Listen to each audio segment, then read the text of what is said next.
नमस्कार, मी जितेंद्र सुधाकर बजाज. कोकणचे वैभव असलेल्या सागर डिजिटलच्या बातमीपत्रात आपले सर्वांचे स्वागत. पाहूया आजच्या ठळक घडामोडी. 18 तास ओलांडले तरी कोकण रेल्वे सेवा ठप्प, प्रवाशांचे प्रचंड हाल. रेल्वेमध्ये अडकलेल्या प्रवाशांकरता रेल्वे प्रशासनाने सुरू केली एसटी बस सेवा. कोकणातील रत्नागिरी जिल्ह्याला पावसाचा रेड अलर्ट, तर सिंधुदुर्गला ऑरेंज अलर्ट जारी. रायगड चिपळूणमध्ये पावसाने विश्रांती घेतल्याने पुराचे पाणी ओसरायला सुरुवात.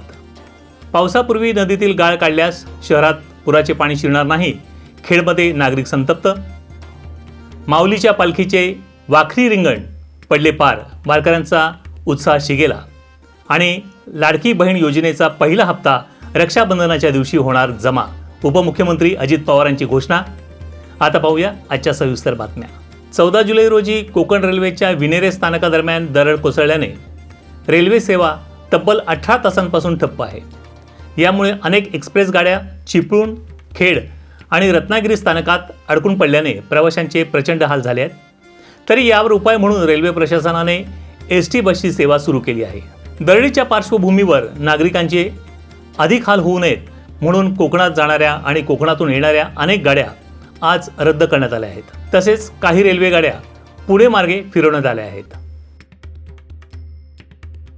अलिबाग वडखळ मार्गावर कार्लेखिंड घाटाच्या तीव्र वळणावर अलिबाग पनवेल एसटी बसचा अपघात झाला आहे. चालकाचे वाहनावरील नियंत्रण सुटल्याने हा अपघात घडल्याची माहिती मिळाली आहे. एसटी बस झाडाला आदळून पलटी झाल्याने मोठा अनर्थ टळला असून अपघातात 4 प्रवासी जखमी झाले आहेत. तरी ग्रामस्थांनी बसमधील प्रवाशांना तातडीने बसच्या बाहेर काढून जिल्हा रुग्णालयात उपचार करण्याकरता दाखल केले आहे. शिवसेना उभाटा गटाचे ठाणे जिल्हा प्रमुख केदार दिघे यांनी ठाणे महापालिका आयुक्त सौरभ राव यांना ठाण्यातील विविध विषयांसंदर्भात भेट घेऊन निवेदन दिले.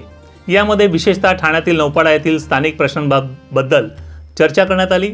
तसेच या समस्यांकडे लक्ष न दिल्यास तीव्र आंदोलन छेडण्याचा इशारा दिघे यांनी यावेळी दिला आहे. तीनदा त्यांना लेटर पाठवलेले आहेत, पण तरी कुठलीही कारवाई झाली नाही. दररोजच्या दिवसाला लहान मुलं तिथनं शाळेतील मुलं जात येत असतात. उद्या जर काही इमारत कोसळली किंवा काही झालं तर खूप मोठा एक प्रॉब्लेम होऊ शकतो आणि ते आपण त्याला सामोरं जाऊ नये, तशी कुठली दुर्घटना घडू नये याकरता आपण शासनाचं पाऊल घ्यावं अशी आम्ही आयुक्तांना मागणी केलेली आहे. आणि प्रशांत नगर हा खूप मोठा एक विषय या नौपाड्यातला आहे. इथे जवळपास एक 400हून अधिक कुटुंब आज रस्त्यावरती आहे. इथला जो विकासित आहे त्यांनी कोणत्याही पद्धतीचं ते विकास काम पूर्णत्वास न आणता गेले 5-6 महिने त्यांचं जे रेंट आहे, जे भाडं मिळतं त्यांना, ते देखील बंद केलेलं आहे. गोरगरीब जनता जर का अशा पद्धतीने रस्त्यावरती असेल आणि त्याच्याबाबतीत कोणतीही दक्षता ही सगळी मंडळी घेणार नसतील तर त्याच्याबाबतीत या ठाणेकरांचं दुर्दैव आहे. आमची विनंती आयुक्तांना हीच होती की आपण नवनियुक्त आयुक्त आहात. गेल्या 1-1.5 महिन्यामध्ये म्हणजे या पावसाळ्यापासून ते आलेले आहे, तर गेल्या आयुक्तांनी ज्या उपाययोजना केल्या नाही त्या कराव्या. त्याचबरोबर जे हॉकर्स आहेत, जे रस्त्यावरती जो व्यवसाय चालवतात, अनेक अडीअडचणींना गेल्या 2-2.5 वर्षामध्ये कोविडच्या काळामध्ये सामोरं गेलेले, त्यांना कुठेतरी हॉकर पॉलिसी लवकरात लवकर अंमलात आणावी. भिवंडी लोकसभेचे खासदार सुरेश म्हात्रे उर्फ बाळ्यामामा यांनी आज कल्याण पश्चिमेच्या स्टेशन परिसर आणि रेल्वे स्टेशनची पाहणी केली. त्यावेळी आढळून आलेल्या विविध प्रश्नांवर रेल्वे आणि KDMC अधिकाऱ्यांनी मार्ग काढला नाही तर आम्ही जी कारवाई करू ती समोरासमोर असेल अशा शब्दात खासदार म्हात्रे यांनी अधिकाऱ्यांना चांगलेच धारेवर धरले. तर कपिल पाटील यांनी हिंमत असेल तर विधानसभा निवडणूक लढून दाखवा असे आवाहन देखील सुरेश म्हात्रे यांनी कपिल पाटील यांना दिले आहे. नाव काय, कपिल पाटीलची हिंमत असेल तर उभं राहून दाखवावं ना. मुरबाडमधून नाव आलं ना, माझं चॅलेंज आहे त्यांना, उभं राहून दाखवा. मी लोकसभेला देखील त्यांना चॅलेंज करतो, आज देखील सांगतो. लोकांनी स्पष्ट नाकारलेलं आहे कपिल पाटील. जेव्हा तुमच्या हातात सत्ता होती 30 वर्ष कपिल पाटील सत्तेत होते, 30 वर्षात तुम्ही काय केलं ते तर सांगा. धर्मवीर 2 या चित्रपटाचे म्युझिक लॉन्च सुप्रसिद्ध ज्येष्ठ गायक सुरेश वाडकर यांच्या हस्ते ठाण्यातील गडकरी रंगायतन येथे मोठ्या दिमाखात संपन्न झाले. या प्रसंगी चित्रपटाचे निर्माते मंगेश देसाई, दिग्दर्शक प्रवीण तरडे, अभिनेता प्रसाद ओक यांच्यासह चित्रपटातील कलाकार, म्युझिक टीम आदी मंडळी उपस्थित होती.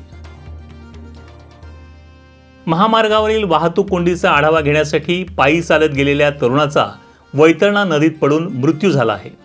कैलास मढवे असे वाहून गेलेल्या तरुणाचे नाव असून तो डहाणू तालुक्यातील चिंचणी गावचा रहिवासी आहे. आपल्या मित्रांसोबत हा तरुण एकविरा देवीच्या दर्शनाला गेला होता. मात्र परतीच्या प्रवासावेळी महामार्गावरील वाहतूक कोंडीची परिस्थिती पाहण्यासाठी तो मस्तान नाक्याच्या दिशेने जात होता. यावेळी विरुद्ध दिशेने आलेल्या ट्रकच्या धडकेपासून वाचण्याचा प्रयत्न करत असताना तोल जाऊन तो वैतरणा नदीपात्रात पडला. रविवारी रात्री 12च्या सुमारास ही घटना घडल्यामुळे तरुणाचा शोध घेण्यास मर्यादा निर्माण झाल्याने शोधकार्यास विलंब झाला अशी माहिती पोलिसांकडून देण्यात आली आहे. डोंबिवलीतील आजदेपाडा येथे भर रस्त्यात तरुणांची टोळी हातात तलवारी घेऊन वावरत आहे. ही घटना CCTVमध्ये कैद झाल्याने परिसरातील नागरिकांमध्ये भीतीचे वातावरण पसरले आहे. तरी या टोळीतील सर्वजण परप्रांतीय असून तलवारीचा धाक दाखवत रिक्षात चोरी करतात अशी माहिती पोलिसांनी दिली असून CCTVच्या माध्यमातून पोलिसांनी शोध सुरू केला आहे. पालघर नगर परिषद हद्दीतील टेंभोडे येथील कॉलेज रोडवरील नाल्यात अचानक निळ्या रंगाचे फेसयुक्त पाणी आल्याने परिसरात खळबळ निर्माण झाली आहे. या नाल्यात केमिकल सोडल्याने पाण्याचा रंग बदलल्याची प्राथमिक माहिती समजत आहे. त्यामुळे केमिकल मिश्रित पाणी शेतीच्या भागात शिरल्यास शेतीचे मोठे नुकसान होण्याची शक्यता असल्याने शेतकरी चिंतेत आहेत. तसेच रस्त्यावर फिरणाऱ्या जनावरांनी नाल्यातील पाणी प्यायल्यास त्यांच्याही जीवाला धोका निर्माण होऊ शकतो. त्यामुळे प्रशासनाने लवकरात लवकर कारवाई करावी अशी मागणी स्थानिक करत आहेत. या होत्या सागर डिजिटलच्या बातम्या. या बातम्यासंदर्भात आपल्या सूचना आणि प्रतिक्रियांचे आम्ही नक्कीच स्वागत करू. पुन्हा लवकरच भेटू नव्या बातम्यांसह. तोपर्यंत धन्यवाद. सागर डिजिटलच्या यूट्यूब चॅनेलला लाईक करा, शेअर करा, सबस्क्राईब करा आणि अशाच ताज्या घडामोडी नियमित पाहण्यासाठी बेल आयकॉनला प्रेस करा.